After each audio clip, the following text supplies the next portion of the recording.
You think your kindness is a virtue. You believe that your patience, your understanding, your endless willingness to accommodate makes you a good man. But here's the brutal truth. The world does not treat your kindness as strength. It treats it as permission. Permission to step on you without apology. You get walked on not because you are good. You get walked on because you are harmless. There is a difference, a vast one. A good man chooses restraint. A harmless man has no choice at all. He lacks the capacity for danger, for refusal, for the cold stare that says, I could destroy this, but I choose not to. Everyone senses this. They smell the fear beneath your smile. Friedrich Nietzsche diagnosed this over a century ago. He called it slave morality, and he said it was the morality of the weak. What he saw then has only metastasized now. Your niceness is not a virtue. It is a disease dressed in pleasant clothing. It is weakness convinced of its own righteousness. And today we are going to dissect exactly why your need for approval has made you a slave in the social hierarchy, and how to reclaim your power using the most dangerous philosophy ever written. Hold the door for a stranger. She walks through without acknowledgement. You apologize for taking up space in a room you paid to enter. You explain yourself to people who haven't earned the right to question you. What are you doing? You think you're being polite. You think you're being considerate. You're performing submission. You're signaling to the world that you are not a threat, that your existence requires justification, that your presence in any room is conditional upon the approval of others. This is the reflex of the weak, the instinctual bowing, a compulsive need to smooth every friction, preempt every conflict, make yourself small. You think you're virtuous. You're practicing self-erasure. Last time you disagreed with someone powerful, did you speak? Or did you nod, smile, and bury it?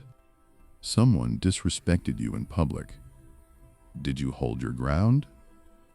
Or did you laugh it off, pretending it didn't sting, hoping they'd mistake your deflection for confidence?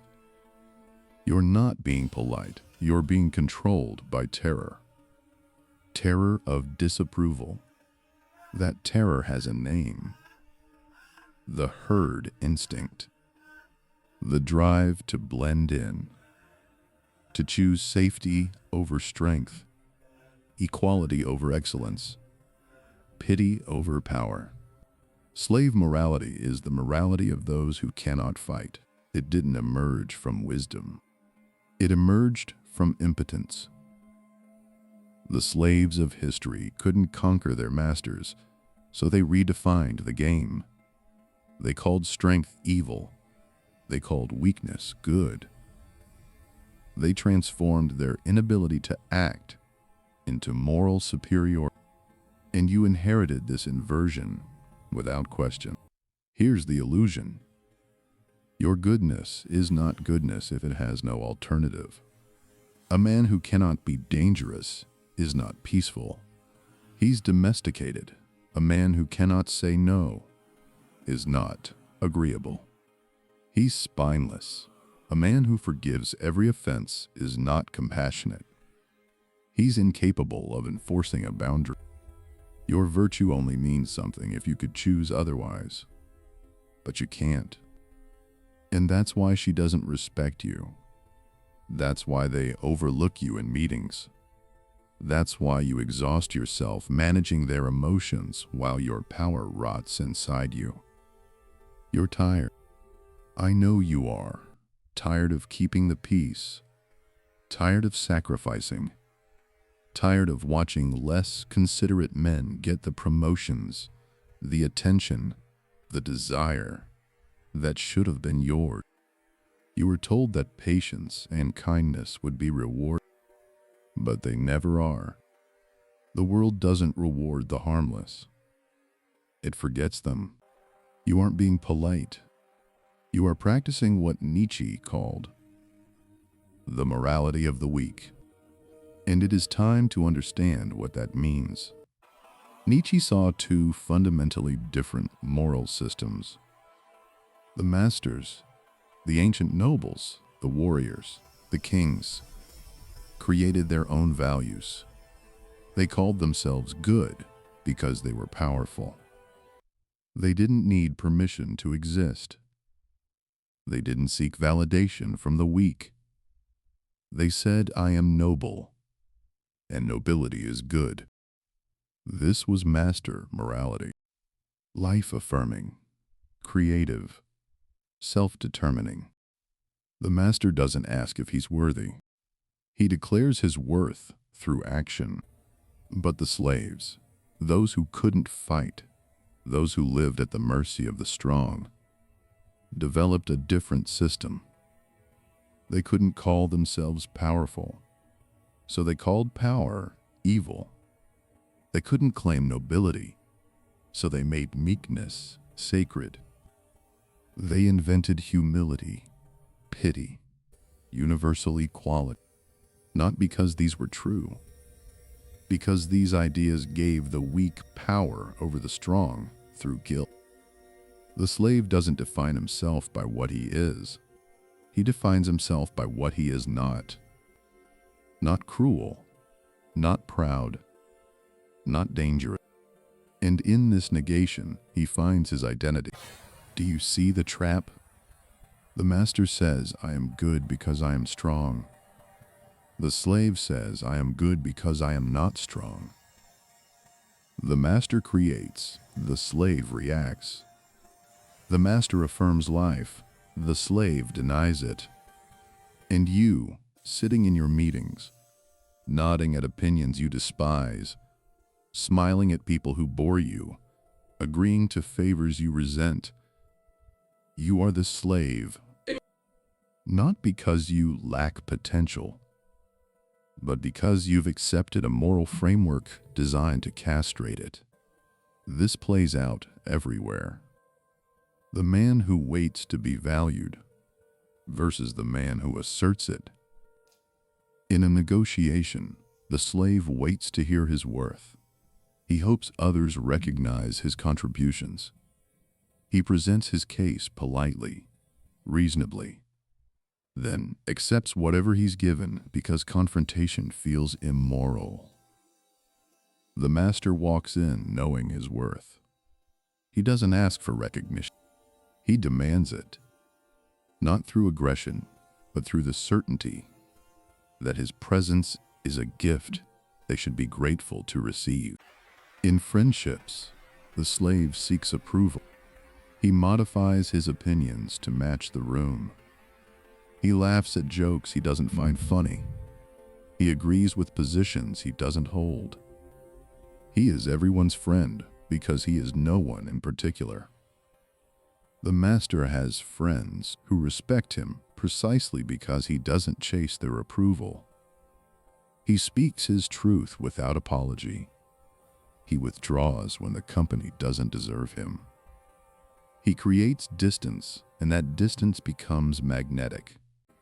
In relationships, the slave worships. He places her on a pedestal carved from his own longing.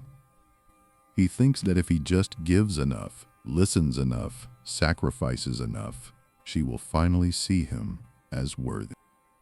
But she never does. Because worship is not love. Worship is surrender. And no woman can respect a man who has already handed over his crown. The master loves, but he loves from sovereignty. He gives, but he doesn't empty himself. He remains whole, and in that wholeness, he becomes desirable. If your self-worth depends on how others treat you, if your mood rises and falls with their approval, if your sense of identity is constructed from external validation, then you are structurally a slave. It doesn't matter what your job title says. It doesn't matter how much money you make. The slave is defined by his dependence on the gaze of others. And that dependence makes you weak. That dependence makes you exhausting. That dependence makes you forgettable. But this weakness doesn't just make you harmless. It makes you something worse. It makes you resentful. Nietzsche had a word for this poison: ressentiment. Not ordinary resentment, deeper, more corrosive, more dangerous. It's the hidden envy of the weak toward the strong. The suppressed rage of the man who smiles while he seethes. The slow-burning hatred of the one who cannot act, who channels his impotence into moral superiority. And if you're honest, if you strip away the pleasant mask, you'll find this poison running through your veins. The successful man you claim to admire, do you celebrate his victory, or do you secretly hope he stumbles? The confident man who commands the room, do you want to learn from him, or do you resent what he possesses? The man who took the woman you wanted, do you wish him well, or does part of you hope their relationship crumbles so your failure feels less like your fault? This is ressentiment, the poison that doesn't kill him. It kills you. This is the psychology of the nice guy. Your suppressed anger doesn't disappear because you smile. It transforms. It becomes passive aggression, moral superiority. The conviction that you're better than those who succeed, not despite your weakness, but because of it. You tell yourself the confident man is arrogant. The successful man is corrupt. The man she chose is manipulative. These stories protect you from the truth that you lost because you were weak, that you failed because you refused to fight, that you were passed over because you made yourself invisible. Nietzsche warned us. The weak man wishes to hurt and to see the signs of suffering. Not openly, not honestly, but through the subtle revenge of judgment. You drag others down through gossip, through skepticism, through the constant insinuation that those who succeed must somehow be cheating. You demand equality not because you believe in fairness, but because equality protects you from having to rise. If everyone is the same, you never have to confront your own mediocrity. Here is the test.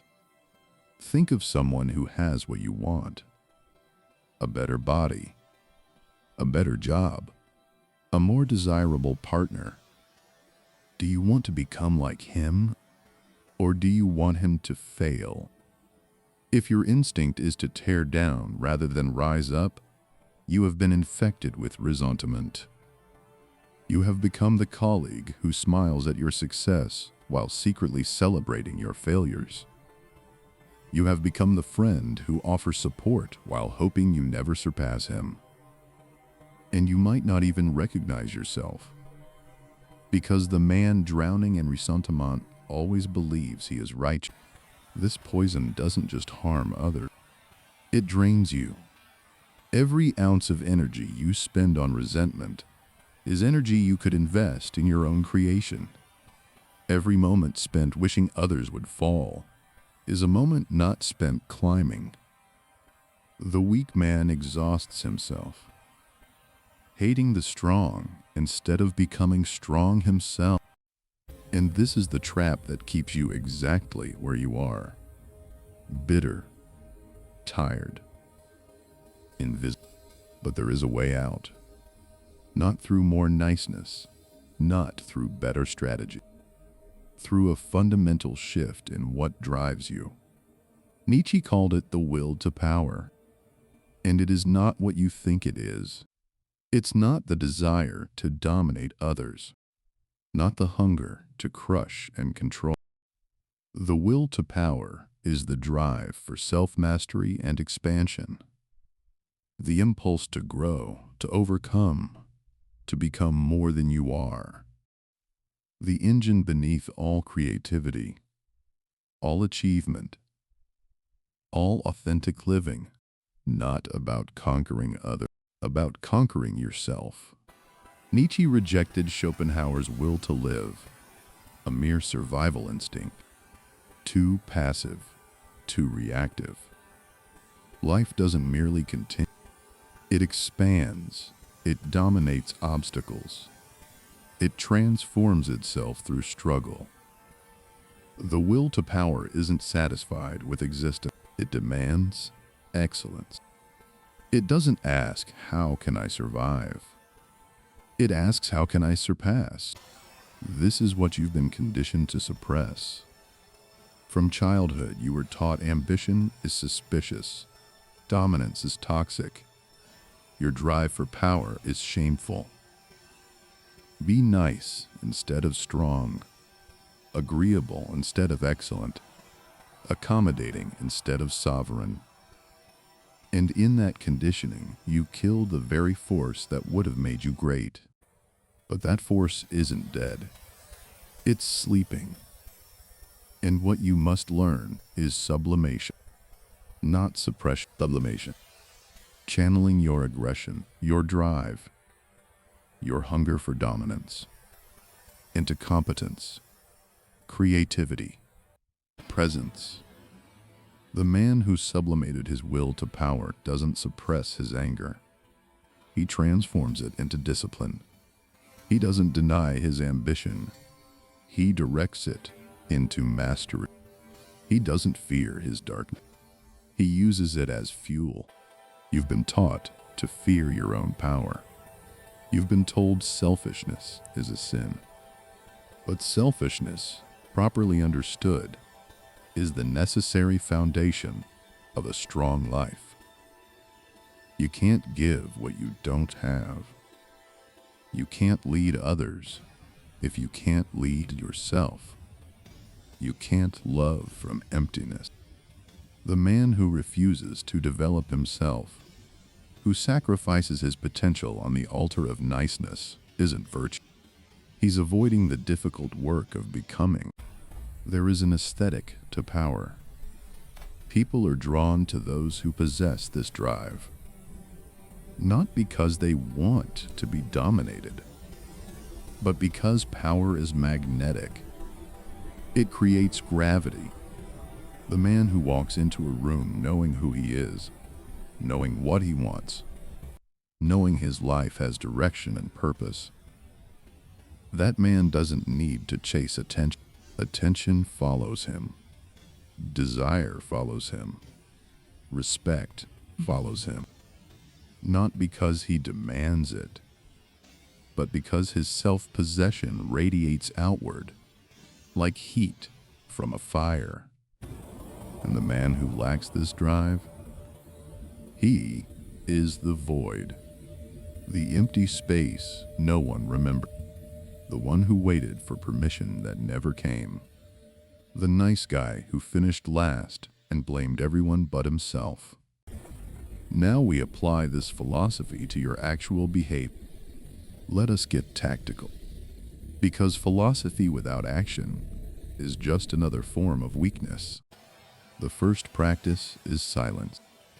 You've spent your life over-explaining, justifying your existence to anyone who questioned it. You apologized for having opinions. You defended yourself against accusations you should have ignored. You filled every silence with nervous chatter because silence felt like judgment. Stop. The man who speaks constantly is trying to convince. The man who remains silent is watching, evaluating, deciding who deserves his attention. Your presence should speak louder than your words. When you explain yourself, you lower yourself. When you remain silent, you force others to interpret you. And interpretation is where fascination, lives. The silent man is dangerous because no one knows what he's thinking. The talkative man is harmless because everyone knows exactly what he is. The second practice is withholding reaction. The master doesn't flinch. He observes. When they test you with silence, with provocation, with the casual cruelty designed to see if you'll break, you don't react. You don't defend. You don't explain. You let the test wash over you like water over stone. This is the ultimate display of frame. The man who can't be moved by their moods is the man who lives in their mind. The man who reacts to every stimulus is exhausting. The man who remains still is magnetic. They will escalate their tests because your stillness confuses them. They will try harder to provoke a reaction because your indifference threatens their control. And the more they escalate, the more they prove your point. That their power over you is an illusion. Nietzsche spoke of the pathos of distance. This is the healthy separation between you and the herd. Not arrogant, not contempt. Simply the recognition that you operate on a different plane. You don't need to prove yourself to those who don't matter. You don't need to justify your path to those walking in different directions. You maintain your orbit while they spiral around seeking validation from anyone who will look. This distance isn't cruel. It is sovereignty. And sovereignty is the only freedom that matters. Stop chasing approval. Kill the impulse to be liked. Replace it with the demand to be respected. Being liked is easy. You simply agree with everyone. Accommodate every request. Never voice an opinion that might create friction. But being liked makes you invisible. Being respected requires something harder. It requires the willingness to be disliked, the willingness to hold boundaries, the willingness to walk away when the terms don't meet your standard. The man who needs to be liked will sacrifice everything to avoid conflict. The man who demands respect will sacrifice approval to maintain his integrity. One is a slave. The other is sovereign. When someone disrespects you, you don't argue. You don't explain why they're wrong. You simply withdraw your attention. You treat their disrespect as beneath acknowledgement. Not with anger, not with wounded pride, with the calm certainty that your attention is valuable, and those who misuse it will no longer receive it. This is more devastating than any confrontation, because confrontation still signals that their opinion matters. Withdrawal signals that they don't exist in your world. The man who argues with disrespect reveals that he can be wounded. The man who withdraws reveals that he cannot be reached. Which one haunts their thoughts at night? Which one do they wonder about? Which one do they fear losing? Become the unmoved mover. Aristotle's term for the prime cause of all motion that itself remains still. When you stop reacting to their tests and dramas, something shifts. They realize that their usual tools have no effect. Their silence cannot wound you. Their withdrawal cannot panic you. Their attention cannot inflate you. You remain constant while they cycle through their arsenal. And in that constancy, they find something they have rarely encountered. A man who doesn't need them. A man whose peace comes from within. A man they cannot control. This isn't cruelty. This is completion. You have become the center of your own gravity. Instead of orbiting theirs, you are no longer asking for a seat at the table. You are building your own table. And now you face the final choice. You can remain safe. You can remain liked. You can remain invisible in the comfortable obscurity of your niceness. You can continue to smile while you seethe, to accommodate while you wither, to wait for a recognition that will never come. Or you can become dangerous, not cruel, dangerous, capable of refusal, capable of walking away, capable of standing in the fire without screaming for rescue. Nietzsche issued a call that echoes across centuries. Become who you are. Stop apologizing for your strength. Stop hiding your power beneath a mask of pleasantness. Stop seeking permission from those who have no authority to grant it. The herd will never validate your departure from them. They will call you selfish. They will call you cold. They will call you cruel. But their condemnation is the price of your freedom, and it is worth paying. You were never meant to kneel. You were never meant to explain. You were never meant to spend your one life managing the emotions of those who would not do the same for you. Somewhere beneath the nice guy you have constructed, there is a man who knows his worth without requiring agreement. There is a man who can burn without consuming himself. There is a man who has stopped asking and started declaring. Find him. And when you do, reason, because the path of the master is not walked alone. It is walked by those who refuse to kneel. The choice is yours, but choose now.